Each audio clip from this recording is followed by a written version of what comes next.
Ce dessin animé, qui a soufflé sa 20e bougie en mai, a plus de 250 épisodes et 20 d'entre eux sortent du lot. Salut à tous, c'est Xavier pour WatchMojo français en direct de Bikini Bottom et aujourd'hui on se retrouve pour le top 20 des meilleurs épisodes de Bob l'éponge. Nous publions de nouvelles vidéos chaque jour, alors abonnez-vous et activez la petite cloche pour ne pas rater la prochaine. Pour cette liste, nous passons en revue les meilleurs épisodes et les plus mémorables de Bob l'éponge depuis ses débuts en 1999. Numéro 20, les châteaux de sable. I know, we can make sandcastles! That sounds unboring! Pendant un voyage, Bob l'éponge et Patrick font des châteaux de sable, une activité divertissante et normale que les gens font souvent à la plage. Sauf qu'évidemment, ils vont plus loin que la plupart des gens. Well, if you think you can take down this castle, my answer is bring it on! Ils se livrent rapidement une guerre sans pitié en construisant tout ce qu'ils peuvent pour démonter les châteaux de l'autre. On n'avait jamais vu deux personnes se lancer dans une compétition de château de sable aussi effrénée, et honnêtement, qui n'avait pas envie de faire la même chose après avoir vu l'épisode? Oh, hello! And goodbye. Numéro 19, l'île karaté. Did you hear that, Gary? I'm gonna be crowned King of Karate! Quand Bob l'éponge apprend qu'il va être roi du karaté sur l'île karaté, Sandy va avec lui parce qu'elle a des doutes et qu'elle veut en avoir le cœur net. Évidemment, Bob est pris en otage par le propriétaire de l'île, Maître Udon.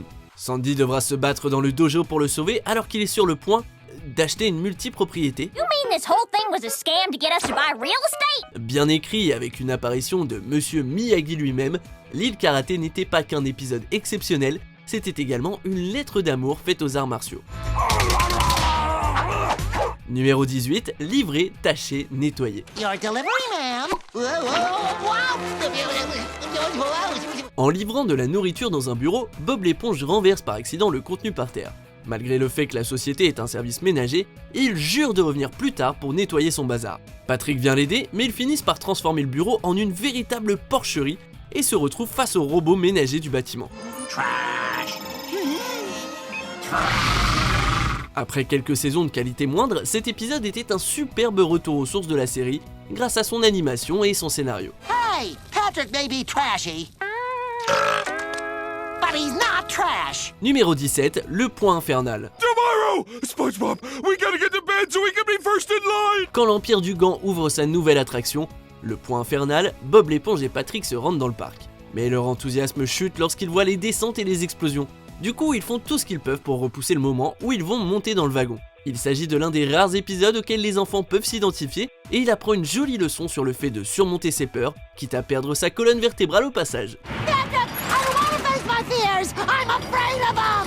Numéro 16, le Hollandais volant. Holy shrimp! Quand une encre s'écrase dans le toit de la maison de Bob l'éponge, puis dans celle de Carlo peu après, le trio découvre que le Hollandais volant a envahi leur quartier. Carlo est envoyé dans des limbes tandis que Bob l'éponge et Patrick intègrent l'équipage du pirate fantomatique. Au grand désespoir du Hollandais, ils sont une véritable malédiction. De son cri à la dénonciation du département de parfum qui est des plus mortels en quelque sorte, l'épisode Le Hollandais volant est rapidement devenu l'un des meilleurs de toute la série.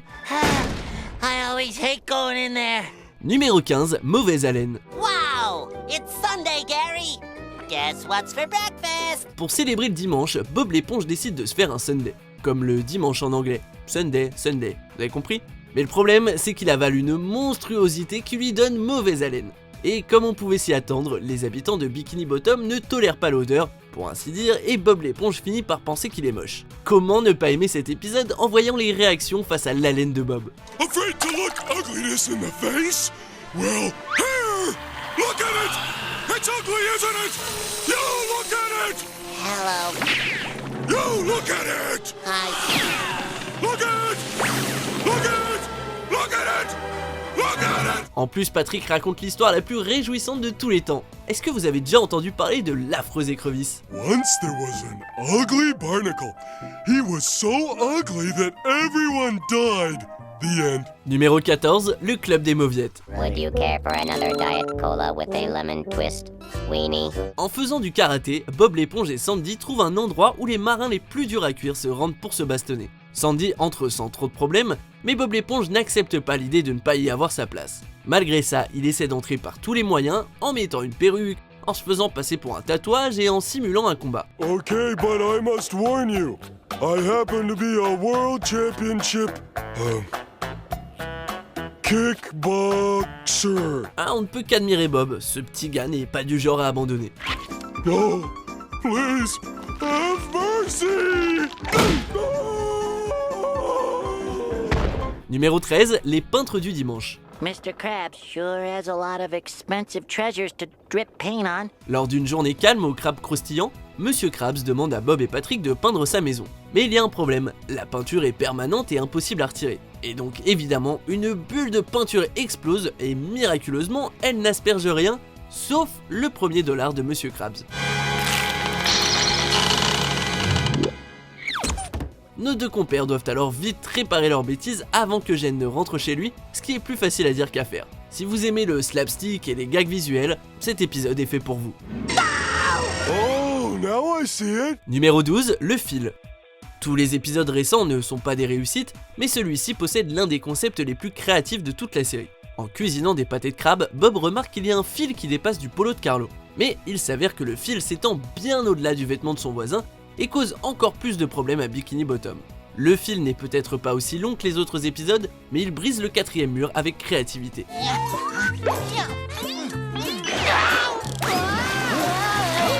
Numéro 11, la boîte aux secrets. First, I have to put away my secret box. Tout le monde a des secrets, même des crétins comme Patrick l'étoile de mer. Du coup, quand Bob remarque que son ami rit dans une petite boîte, la curiosité l'emporte. Au final, il découvre que Patrick est diverti par une corde, si seulement il savait ce qu'il y a vraiment à l'intérieur de la boîte. Avec une histoire et un humour simple, cet épisode nous apprend que certains secrets doivent le rester. I should have known. It was just a piece of string all along. Ah! D'ailleurs, est-ce que Bob est au courant que la photo existe? Good thing he didn't pull the secret string, opening the secret compartment of my secret box, revealing one embarrassing snapshot of SpongeBob at the Christmas party. Numéro 10, l'hôtel du capitaine. SpongeBob, look! Wow, what happened to the Krusty Krab? Dans cet épisode, Monsieur Krabs transforme le crabe croustillant en un énorme hôtel de luxe. Malheureusement, leur seul client est le crétin qui est Patrick l'étoile de mer, qui abuse de leur politique du client roi. Quand Carlo atteint ses limites, il finit par louer une chambre pour se venger de son patron. And what better place to relax than Krusty Towers, where we shall never deny a guest even the most ridiculous request. I don't have to rent you a room. Certains spectateurs voient l'épisode comme un tournant dans la qualité de la série, mais son histoire et son absurdité sont géniales. This room is hideous. Redesign it. Neptune the 14th will be nice. What? Numéro 9, la boîte à tout faire.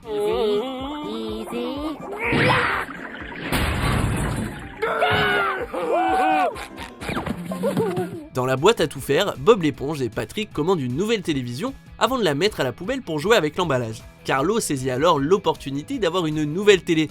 Bah ouais, logique. Mais il devient jaloux de ses voisins agaçants.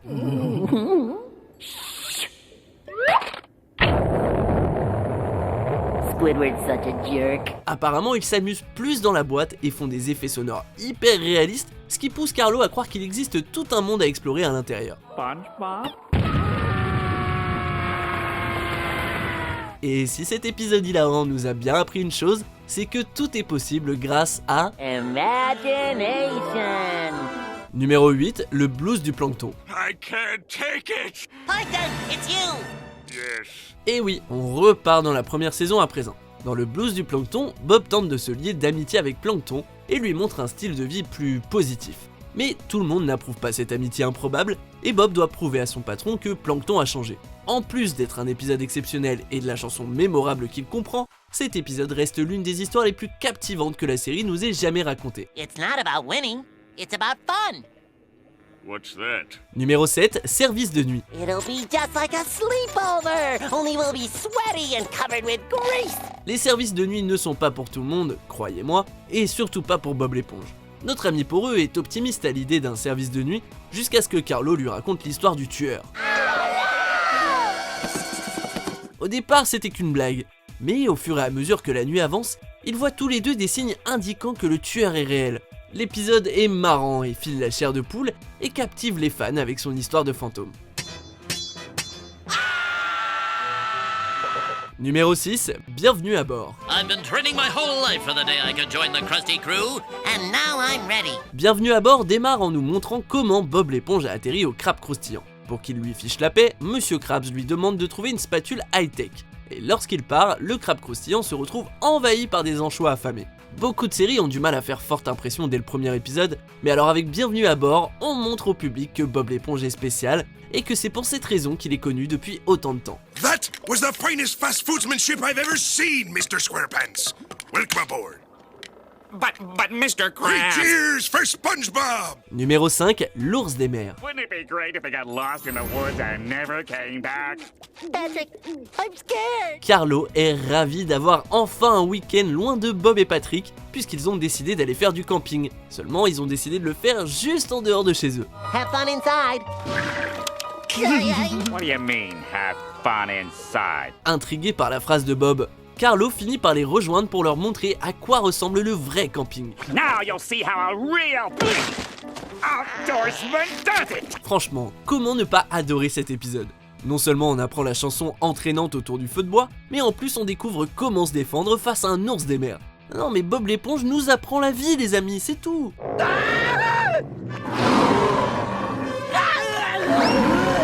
Numéro 4, tout ce qu'un employé doit savoir. Congratulations! You've recently been hired by the Krusty Krab restaurant and this is your first official day of training. Vous avez envie de faire comme Bob l'éponge et devenir un employé respecté du crabe croustillant? Alors regardez cet épisode. No, you can't make a Krabby Patty without understanding the phrase poop. Ici, on découvre un peu les origines de GN et on a un aperçu de la façon dont est géré le crabe croustillant. La vidéo parle même de ce que l'on doit faire si Plankton essaye de voler la recette du pâté de crabe. Eat my microscopic dust crabs! L'épisode a été adulé pour son style brillant, sa créativité et bien sûr son humour. Ah et cette fin! Okay, the secret formula is... Numéro 3, les tablettes de chocolat. That's it, Patrick. We gotta become entrepreneurs. Après avoir feuilleté le magazine entrepreneurial de Carlo, Bob et Patrick sont inspirés et souhaitent lancer leur propre commerce de vente de barres chocolatées. Et bien sûr, ça se passe aussi mal qu'on l'imagine, puisque les clients leur claquent la porte au nez.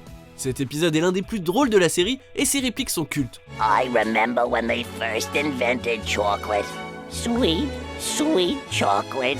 Il n'est pas rare d'entendre les fans réciter la façon dont la mère de Marie a dégusté son premier chocolat, ou le conte déprimant du vendeur de sac à main. Et bien sûr, il y a aussi le type qui devient dingue en entendant le mot chocolat. Numéro 2, les livreurs de pizza. Pizza?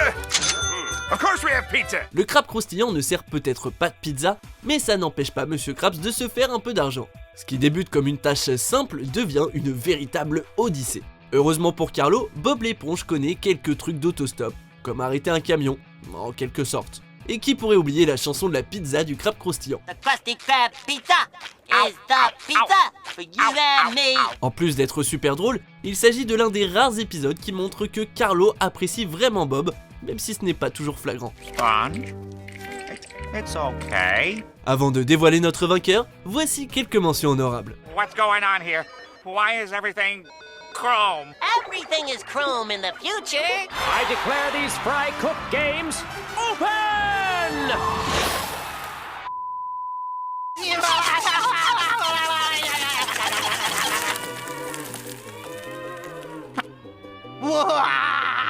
Hello, delicious. Come to Papa.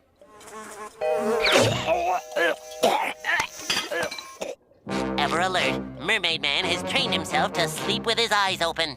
Confound it! Get away from him! Numéro 1, l'orchestre. Okay now, how many of you have played musical instruments before? Afin de prouver son potentiel à Guillaume Calamarchic, Carlo doit créer un orchestre pour un événement. Malheureusement, il semble être le seul de toute la ville à avoir l'oreille musicale. L'orchestre était l'un des moments où l'on a ressenti à quel point la ville de Bikini Bottom est soudée, surtout au moment où ils envoient tellement du lourd en chanson que Calamarchic s'évanouit. Ainsi on voit que même avec leurs différences de personnalité, ils se soutiennent quand il le faut. Et c'est pour ça que cet épisode est le premier de notre liste. Vous êtes d'accord avec cette sélection ? Jetez un coup d'œil à ces autres super vidéos de WatchMojo français et n'oubliez pas de vous abonner pour être au courant des nouveautés.